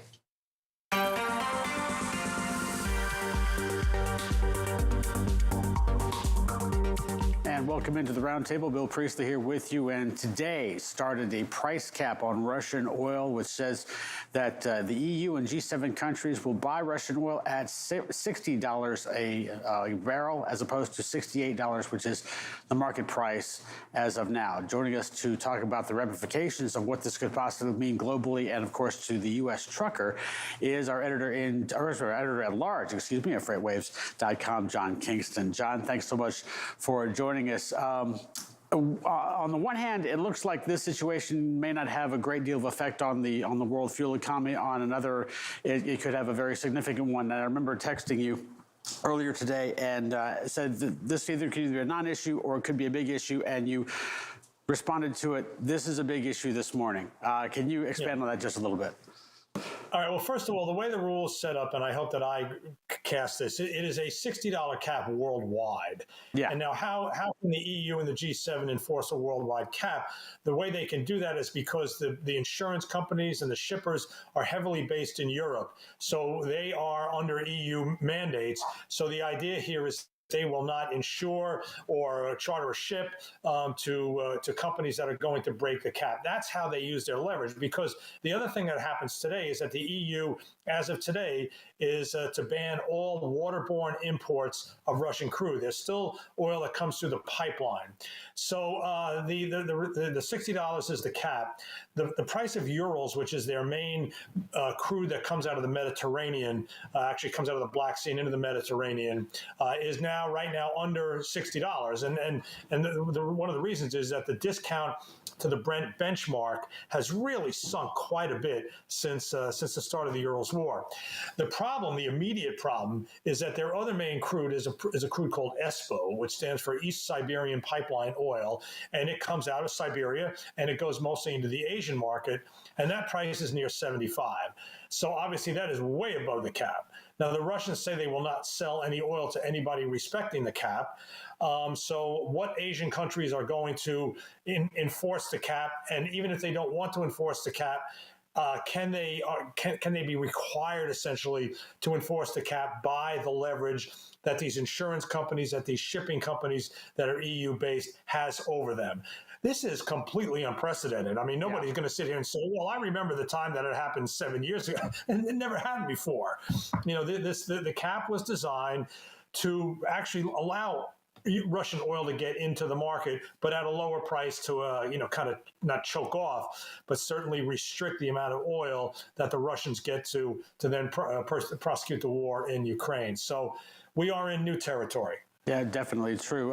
How do you think this changes the energy economies of the world, especially in supply and demand now, where it looks like, I mean, obviously you've got different price points. Depending on, obviously, they're trying to reflect the $6 cap for Russian oil, but also there's the $68 market fee right now. So why not get the Russian oil if you possibly can, if Russia's going to sell it to you? How does this work with the energy economy at large?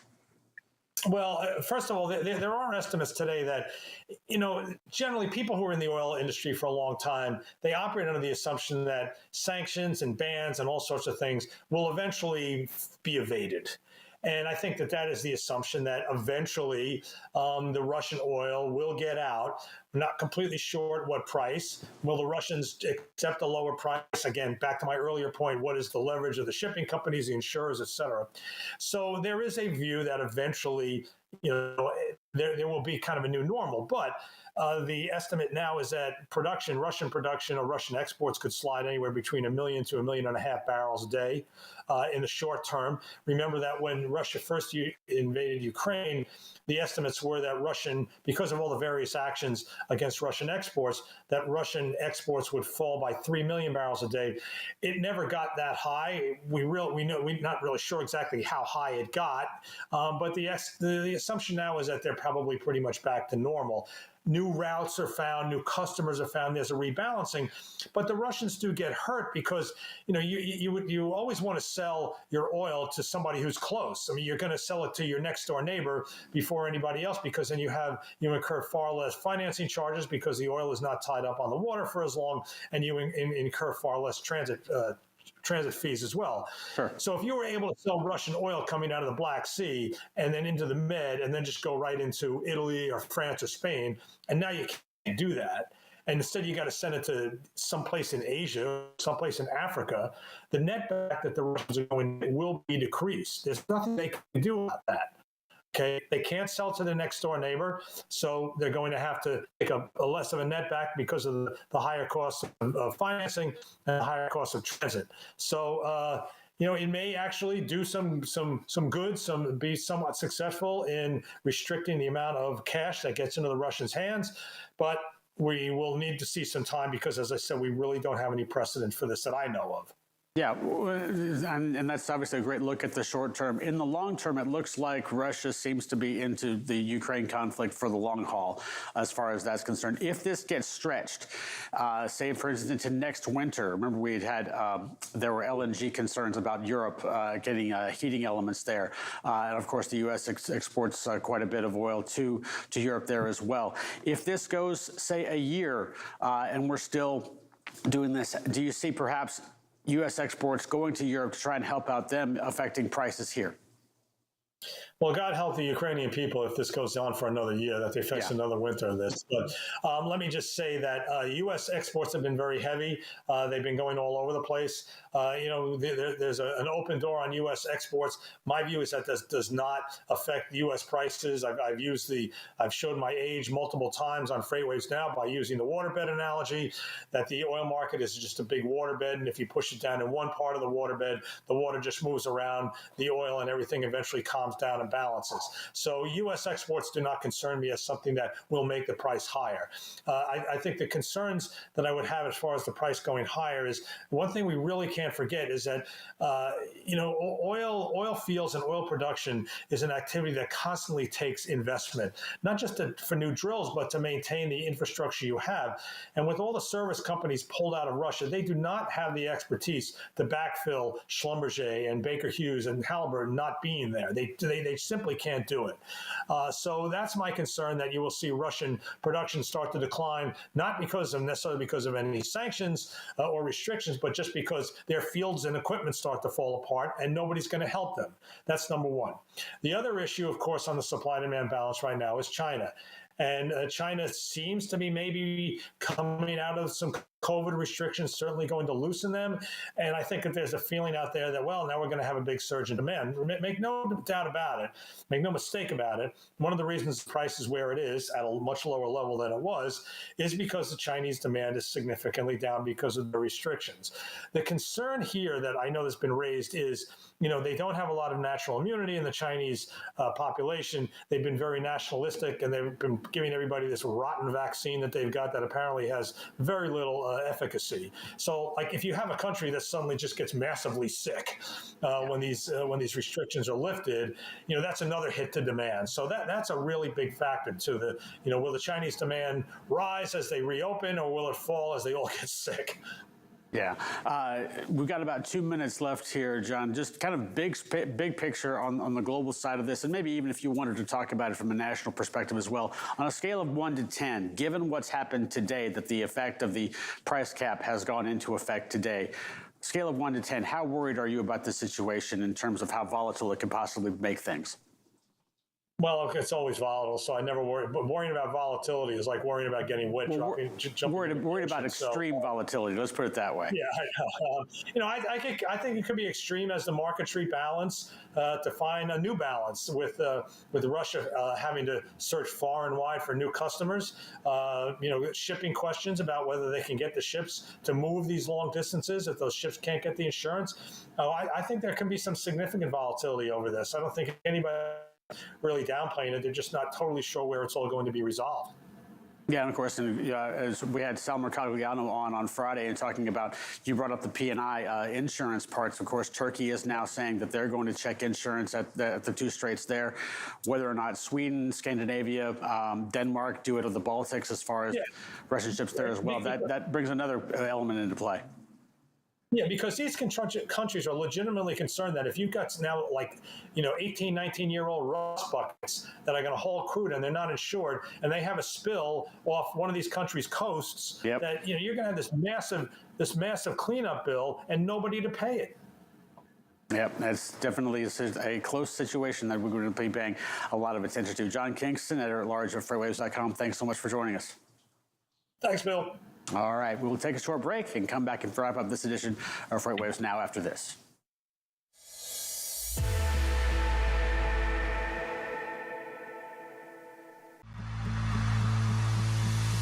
When guests come to an event like F3, we know what they want is a chance to show off their products, their swag, and make new partnerships that will last until our next FreightWaves event.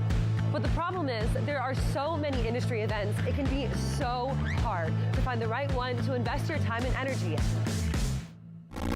We at FreightWaves take your investment seriously. Which is why we've brought together thousands of industry professionals in one city over 3 days to showcase all you have to offer.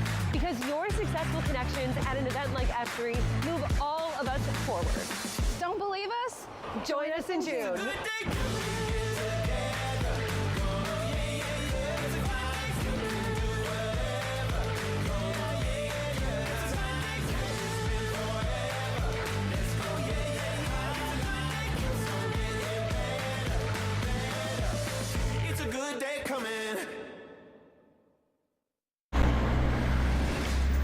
So, you need to reroute a large shipment from LA to Boston. With XPO, you can make it happen with one call to right here. An XPO team with local connections that will help find a solution. We've spent over 35 years perfecting LTL freight operations to make it easy for our customers to do business with us. Why? Because we're driven to be the best. XPO, your freight first. Canard so good truckloads of grass to Pittsburgh every month? Who do you know in Pittsburgh? Lots of cousins. Always complaining about the grass there. The grass is bad in Pittsburgh. Right? It's bitter, like a cruciferous vegetable. Well, with RXO, you can access over 1.5 million trucks, any mode of transportation, even flatbeds. Just log in. There's a log right there. You know what cruciferous means, but not log in? I'm a complicated creature. Massive capacity, cutting-edge technology. RXO.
Welcome back to FreightWaves Now. It's time for one last check of the weather before we get out of here on your Monday. We're staying pretty mild across the lower half of the United States, but we've got some cold air knocking on the door, looking at some pretty cold temperatures by the time that we hit the middle of the week, especially along the Canadian border.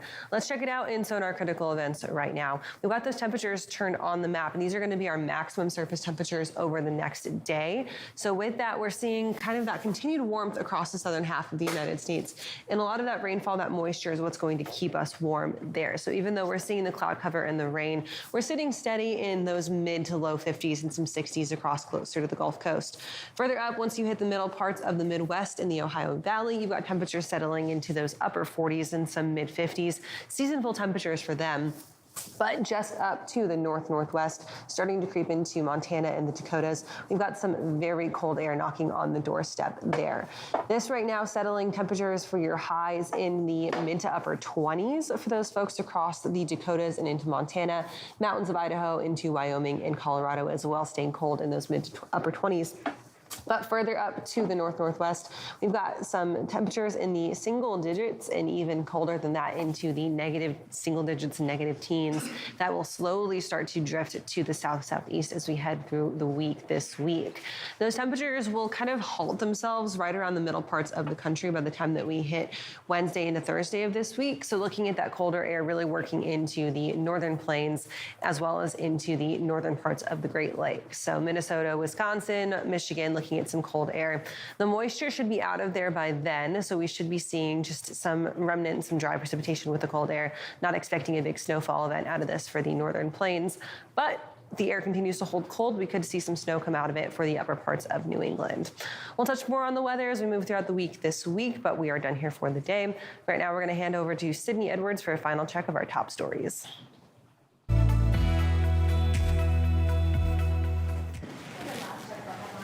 I'm Sydney Edwards. Now, XPO has pulled back on its planned divestiture of its European transportation unit, citing the deterioration in capital markets. The plan was initially to break up the transportation and logistics conglomerate it had created through acquisitions over the last decade and establish separate entities. The company has already spun off its brokerage unit into RXO, its contract logistics unit into GXO, and sold off its intermodal unit here in the United States. Company reps said that the decision came down to weakened capital markets in Europe, but they did not provide any other updates. And Navistar has recalled over 31,000 trucks and buses across its lineup due to improper heating in flange nuts that could cause the fasteners to break. This could lead to unstable steering and increase the risk of a crash. The truck maker said it was not aware of any issues in the field or injuries from this condition so far. The non-conforming nuts were used between January and August of this year. Navistar has filed 2 recalls and will replace all suspected nuts on the vehicles. And 2 more people involved in a staged accident lawsuit in Louisiana have pled guilty after months of no movement on the case. Florence Randall pleaded guilty to a charge of conspiracy to commit mail fraud, and Joseph Bruton pleaded guilty to the same thing. 4 additional counts of mail fraud were dismissed for Randall, and 5 additional counts were dismissed for Bruton as a result of their pleas.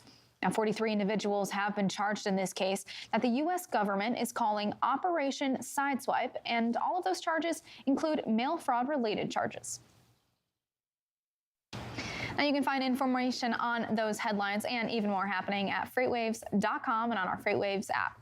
For the full experience, however, you can head to tv.freightwaves.com.